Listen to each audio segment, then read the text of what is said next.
Hello, my friends. I'm Clover, and this is Gas. Today we are going to be solving GIVENS in all caps, which means that when you say the name of this puzzle, you have to scream it, by Philip Newman. This is a between-line Sudoku. It's kind of on the same visual theme as his last puzzle, where we have a heart shape in the grid formed by the clues for the variant. So in this case, it's between lines, meaning that we have some lines in the grid that join pairs of circles. And whatever digits appear along the line have to have values that are in between the values on the ends of the line in these circles. So for instance, if this was, I don't know, like a 3 and a 7, then the only possible digits that could ever appear in any of these cells would be in between 3 and 7, so they would be 4, 5, or 6. We also have standard Sudoku rules. That means we're placing the digits 1 through 9 once each in each row, each column, and each heavily outlined 3x3 region. Let's have a look. So I am going to focus on this line first. So 3 is definitely not going to be the higher of the two digits in the circles on this line because there's already a 6 on the line. So whatever's over here has to be higher than 3. I have at least 3 digits that see each other. So we could do 3 and then 4, 5, and 6 along the line, which would make that 7, and it could also be anything bigger than 7. It can't actually be exactly 7 because there's a 7 right there, so that would be 8 or 9. Moving around the grid, we already have an 8 on this line, so once again, the 3 can't be the high digit. 3 is the low digit, and then whatever's on the other end has to be higher than 8, and in that case, it has to be a 9. And then on this between line, we have a 2 on one end. We have at least 3 digits that see each other along the line. Those could be at minimum 3, 4, 5, meaning that this is 6, 7, 8, or 9, but because that circle appears in a region that already has a 6, a 7, and an 8 in it, we can place a digit there as well, so that has to be a 9. So now if we look at those two 9s, the one right here and the one we just placed, 9 can only go in one of those two cells in region 6, but 9 can't go along a line because 9 can't be between two other digits in a Sudoku, so 9 is going to have to go right here. Now if we check to see if we can do that with any other 9s in the grid, we have these two 9s, 9 can't go in that cell, so 9 is going to go in one of those. And this is kind of cute, actually. So 9 has to go in one of those cells because it can't go anywhere that's seen by this 9, and it also can't go on this line. So that accounts for the 9s in our top 2 rows. So the only possible place we can place a 9 in this region can't be in those top 2 rows. This is similar to an X-wing, but not quite technically an X-wing. So because we've used the 9s in the top 2 rows, and because we can't place a 9 on this line, the 9 in this region has to go exactly there. And actually, while we're on that theme, we can do something kind of similar with 1s, because 1 can never go on the between line. So there's a 1 there. So there has to be a 1 in one of those two cells, because we can't put a 1 on the between line. And so we have 1s in rows 1 and 2. There's no 1s there, so 1 has to go in one of those. There's a 1 here that sees these cells, and also we can't put 1 in any of these positions, so 1's going to be in one of those cells.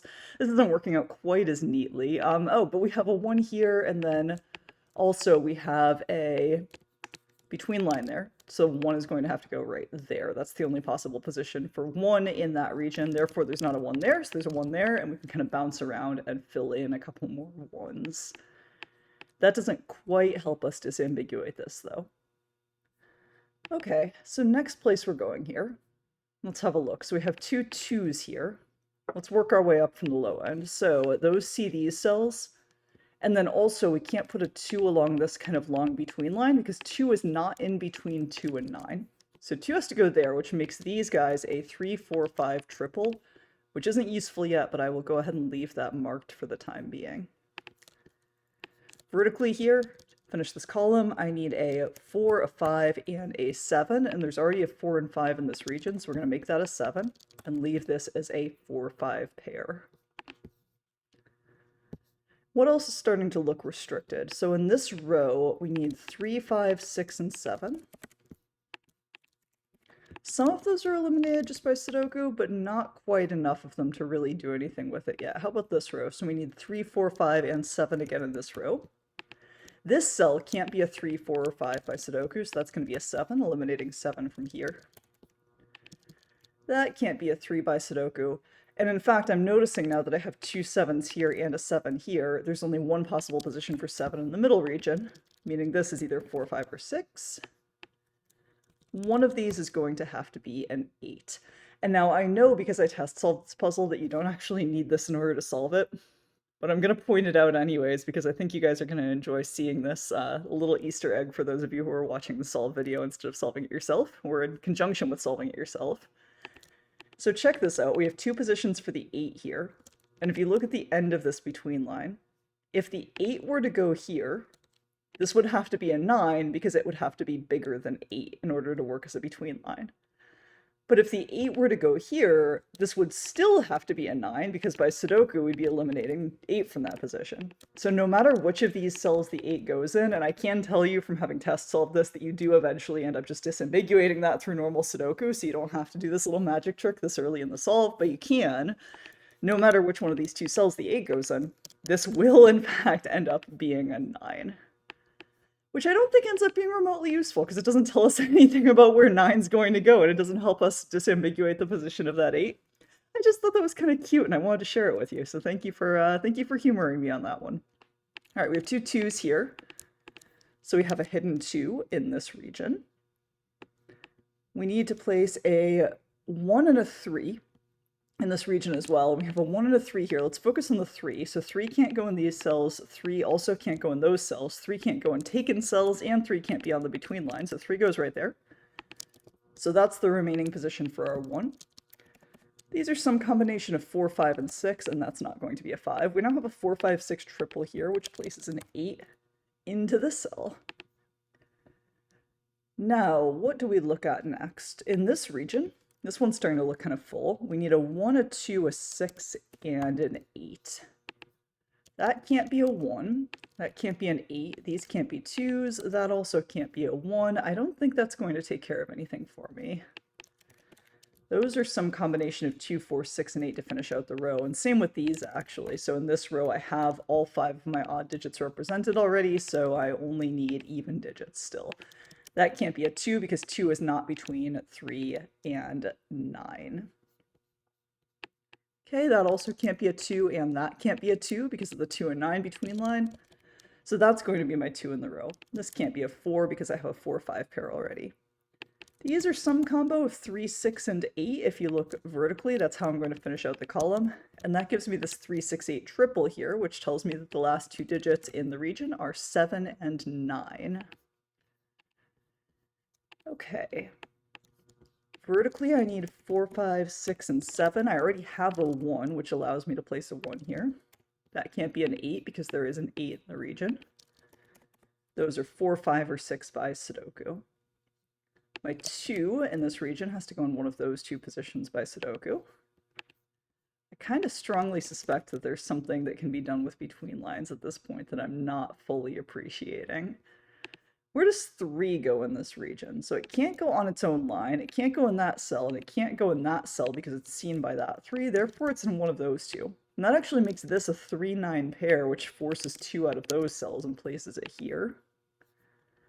And then that means this is going to be either a 4 or an 8, and because I have a 4 already, that gives me an 8 there.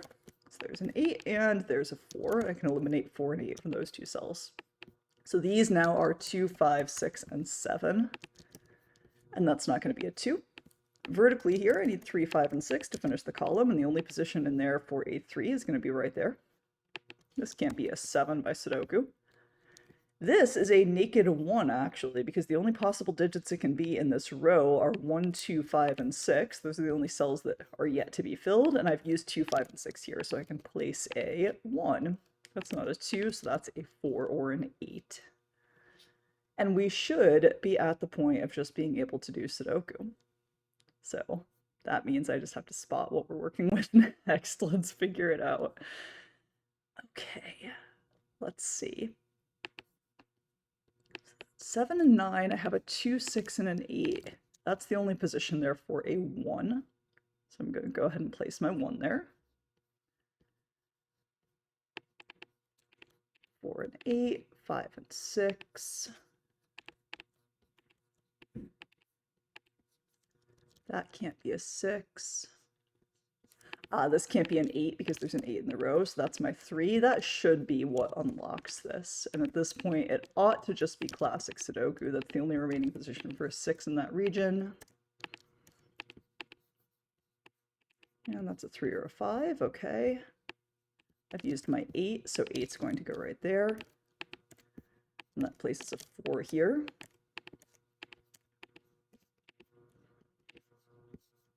And that now has to be a 6. I've used a 5 in that column. Place a 5 there. And that should finish everything off. And that's how you solve Philip Newman's all caps GIVENS. I hope you enjoyed that one. If you'd like to check it out yourself, the link to solve is in the description below this video. I will see you again 3 days from now.